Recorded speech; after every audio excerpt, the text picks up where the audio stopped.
नमस्कार, मैं हूं रत्ना और आप देख रहे हैं सी न्यूज भारत। आए रुक करते न्यूज बुलेटिन की ओर। बात होगी गाजियाबाद की, जहां पीएससी कबड्डी क्लस्टर प्रतियोगिता का हुआ समापन। साथ ही बात होगी पाकुड़ की, जहां पुलिस अधीक्षक कार्यालय में मासिक अपराध गोष्ठी का हुआ आयोजन। तमाम खबरों पर विस्तार से चर्चा करेंगे। खबर अंबेडकर नगर से है, जहां प्रशासन ने स्पष्ट किया है कि सोशल मीडिया पर वायरल हो रहा वीडियो साल 2022 का है, जिसमें उस समय आवश्यक विधिक कार्रवाई की जा चुकी थी और वर्तमान में क्षेत्र में स्थिति पूरी तरह सामान्य और शांतिपूर्ण है। अधिकारियों ने लोगों से अपील की है कि भ्रामक को पुरानी खबरें प्रसारित न करें, अन्यथा ऐसे सोशल मीडिया हैंडल्स के खिलाफ कानूनी कार्रवाई की जाएगी। इस संबंध में सीओ आलापुर प्रदीप कुमार चंदेल ने जानकारी देते हुए लोगों से सतर्क रहने और अफवाहों से बचने की अपील की है। सोशल मीडिया एक्स हैंडल पर एक पुराना वीडियो प्रसारित किया जा रहा है जो वर्ष 2022 का है और थाना जलालपुर से संबंधित है, जिसमें उस समय बाबा साहब भीमराव अंबेडकर जी की प्रतिमा पर कुछ अराजक तत्वों के द्वारा काली पोत दी गई थी। उस वीडियो को अभी का वीडियो बताकर लोगों के बीच में भ्रम फैलाया जा रहा है। ऐसे एक्स अकाउंट्स को चिन्हित किया जा रहा है, उनके विरुद्ध विधिक कार्रवाई अमल में लाई जाएगी। वर्तमान में जिले में पूरी तरह से शांति व्यवस्था कायम है, कहीं भी कोई अप्रिय स्थिति नहीं है। अंबेडकर नगर से सी न्यूज संवाददाता अजय की रिपोर्ट। गाजियाबाद की 41वीं वाहिनी पीएससी परिसर में आयोजित पश्चिमी जोन की तृतीय अंतरवाहिनी कबड्डी क्लस्टर प्रतियोगिता 2026 का 3 दिवसीय आयोजन भव्य समापन के साथ संपन्न हुआ, जिसमें 14 वाहिनियों की टीमों ने हिस्सा लेकर शानदार खेल प्रदर्शन किया। समापन समारोह में मुख्य अतिथि पुलिस उप महानिरीक्षक पीएससी मेरठ अनुभाग कल्पना सक्सेना ने विजेता टीमों को पुरस्कृत किया। प्रतियोगिता में कबड्डी में 6वीं वाहिनी पीएससी मेरठ ने प्रथम और 47वीं वाहिनी पीएससी गाजियाबाद ने द्वितीय स्थान प्राप्त किया, जबकि खो खो, फेंसिंग और जिम्नास्टिक में 41वीं वाहिनी पीएससी गाजियाबाद ने उत्कृष्ट प्रदर्शन करते हुए जीत हासिल की। इस अवसर पर अधिकारियों ने खिलाड़ियों की सराहना करते हुए खेलों को अनुशासन और टीम भावना के विकास का महत्वपूर्ण माध्यम बताया। वहीं कार्यक्रम में सेना नायक डॉक्टर दिनेश यादव, अरुण कुमार सिंह, सत्यम और जगवीर सिंह चौहान सहित कई अधिकारी मौजूद रहे। ये पश्चिमी जोन का कबड्डी, खो खो, फेंसिंग प्रतियोगिता यहाँ आयोजित की गई और 41 बटालियन को यह भार प्रदान किया गया था और 41 बटालियन के सेना नायक श्री दिनेश यादव और उनकी पूरी टीम ने इस पूरे कार्यक्रम को बहुत अच्छे और सफलतापूर्वक पूर्ण किया इस वाहिनी परिसर में। और सबसे अच्छी बात ये रही कि ये पूरी प्रतियोगिता निर्विवाद रूप से संपन्न हुई। यहाँ पे निर्णायक मंडल, सभी उत्कृष्ट कोटि के निर्णायक मंडल, यहाँ पर राष्ट्रीय स्तर का निर्णायक मंडल उपस्थित हुआ था और उसके अतिरिक्त पूरे सभी खिलाड़ियों ने, पश्चिमी जोन के सभी बटालियन के खिलाड़ियों ने बढ़ चढ़कर हिस्सा लिया। 41 बटालियन ने इसमें बहुत अच्छा अपना प्रदर्शन किया, जिसमें कि ये लोग खो खो में और जिम्नास्टिक में प्रथम स्थान प्राप्त किए। 6 बटालियन पीएससी मेरठ ने बहुत अच्छा प्रदर्शन किया कबड्डी में और वो प्रथम स्थान प्राप्त किए। इसी प्रकार से प्रत्येक पश्चिमी जोन की किसी वाहिनी ने द्वितीय तृतीय स्थान भी प्राप्त किए हैं, लेकिन सभी लोगों ने अपनी तरफ से बेस्ट प्रदर्शन किया। और मैं आशा करती हूं कि इसी प्रकार से हमारी Uttar Pradesh police control board के सचिव डॉक्टर प्रतेंद्र सिंह और हमारे डीजीपी महोदय और हमारे एडीजी पीएससी महोदय के मार्गदर्शन में यह कार्य आगे भी बहुत अच्छी तरीके से ये खेलों का आयोजन होता रहेगा। गाजियाबाद से सी न्यूज संवाददाता अलाउद्दीन खान की रिपोर्ट। गोरखपुर में नगर पंचायत उनवल कार्यालय में भारत रत्न डॉक्टर भीमराव अंबेडकर के सम्मान में विधानसभा स्तरीय संगोष्ठी आयोजित की गई, जिसमें मुख्य अतिथि भाजपा जिलाध्यक्ष जनार्दन तिवारी और विशिष्ट अतिथि विधायक प्रदीप शुक्ला शामिल हुए।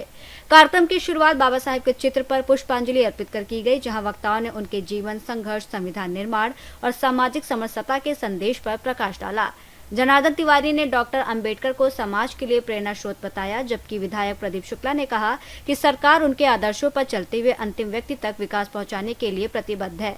इस अवसर पर चेयरमैन महेश दुबे सहित कई जनप्रतिनिधि और भाजपा कार्यकर्ता मौजूद रहे। गोरखपुर से सी न्यूज संवाददाता कृष्ण मोहन सैनी की रिपोर्ट। मोहम्मदी खीरी में किसानों के गेहूं खरीद की स्थिति को लेकर क्षेत्रीय विधायक लोकेंद्र प्रताप सिंह ने उप जिलाधिकारी चलू राज आर के साथ मंडी समिति पहुंचकर क्रय केंद्रों का औचक निरीक्षण किया और व्यवस्थाओं की समीक्षा की। निरीक्षण के दौरान अभिलेखों की जांच में करीब 30,000 क्विंटल गेहूं खरीद का आंकड़ा सामने आने पर उन्होंने नाराजगी जताई और निर्देश दिए कि सभी केंद्रों पर बैनर लगाया जाए और किसानों से पारदर्शिता के साथ गेहूं खरीदा जाए। उन्होंने स्पष्ट कहा कि किसी भी किसान के साथ भेदभाव न हो और शिकायत मिलने पर संबंधित अधिकारियों कर्मचारियों के खिलाफ सख्त कार्रवाई की जाएगी, जिससे मौके पर अधिकारियों में हड़कंप की स्थिति बन गई। हो गए हैं, एक महीना में मात्र 600 कुंटल गेहूं 5 सेंटर पर खरीदा गया। 600 कुंटल गेहूं 5 सेंटर पर खरीदा गया। किसान मादा घूम रहा है, सेंटर सब बंद पड़े हैं, सेंटर पे न कहीं बैनर है, न कहीं कुछ स्टॉल हो रही, न कहीं 1 कुंटल गेहूं कहीं खुला पड़ा है। और जो बाजार मार्केट में जो आड़ती बैठे हैं उनके यहाँ कुंटलों गेहूं पड़ा हुआ है। आप दिखवाइए, चेक कराइए, सर से काम नहीं चलेगा, इसे चेक कराइए कमीशन। एडीओ बेडियो कुछ नहीं कर पाएंगे यहाँ। ADO is a part of corruption. ADO कुछ नहीं कर पाएगा। एडीओ तो अपना हिस्सा लेता है, एडीओ क्या करेगा यहाँ? 385 रुपये का डिफरेंस है मार्केट और आपके सेंटर के बीच में। रोहित ला क्यों नहीं रहे सर? आप जो है एक करके भेजना शुरू कर दीजिए। ऐसा है कि आदमी देखा है लास्ट मोमेंट पे इसे लिखापड़ी बदलाई होता कि इधर का प्रति आंकड़ा ना अपना एक करके ले आए, पता चल जाएगा सब। इसीलिए आज बनवाए इसको ये। लखीमपुर खीरी से सीनू संवाददाता अतुल मिश्रा की रिपोर्ट। पाकुड़ पुलिस अधीक्षक निधि द्विवेदी की अध्यक्षता में आयोजित मासिक अपराध समीक्षा बैठक में मार्च माह के 106 कांडों के विरुद्ध 110 मामलों के निष्पादन की समीक्षा करते हुए लंबित मामलों के शीघ्र निपटारे के निर्देश दिए गए। बैठक में चोरी छिनतई जैसी घटनाओं की रोकथाम के लिए सघन गश्त, अवैध खनन पर कार्रवाई, सड़क सुरक्षा, साइबर अपराध, महिला अत्याचार और नशा मुक्ति जैसे विषयों पर जागरूकता अभियान चलाने के निर्देश दिए गए। साथ ही यातायात व्यवस्था सुधारने के लिए नियमित वाहन जांच, ड्रंक एंड ड्राइव पर कार्रवाई और अपराधियों की निगरानी बढ़ाने के आदेश दिए गए। थाना प्रभारियों की शिकायतकर्ताओं के साथ शालीन व्यवहार करने, न्यायालयीन कार्रवाई समय पर पूरी करने और आगामी परीक्षाओं में सुरक्षा व्यवस्था सुनिश्चित करने को कहा गया। बैठक में ई साक्ष्या ऐप का प्रशिक्षण भी दिया गया और उत्कृष्ट कार्य करने वाले थाना प्रभारियों को प्रशस्ति पत्र देकर सम्मानित किया गया। पाकुड़ से सीनू संवाददाता पंकज भगत की रिपोर्ट।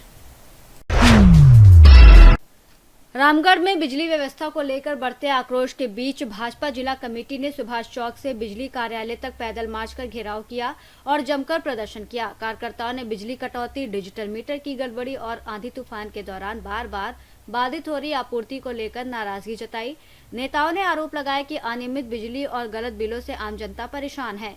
प्रदर्शन के दौरान नारेबाजी करते हुए जल्द समाधान की मांग की गई और चेतावनी दी गई कि सुधार नहीं होने पर आंदोलन तेज किया जाएगा।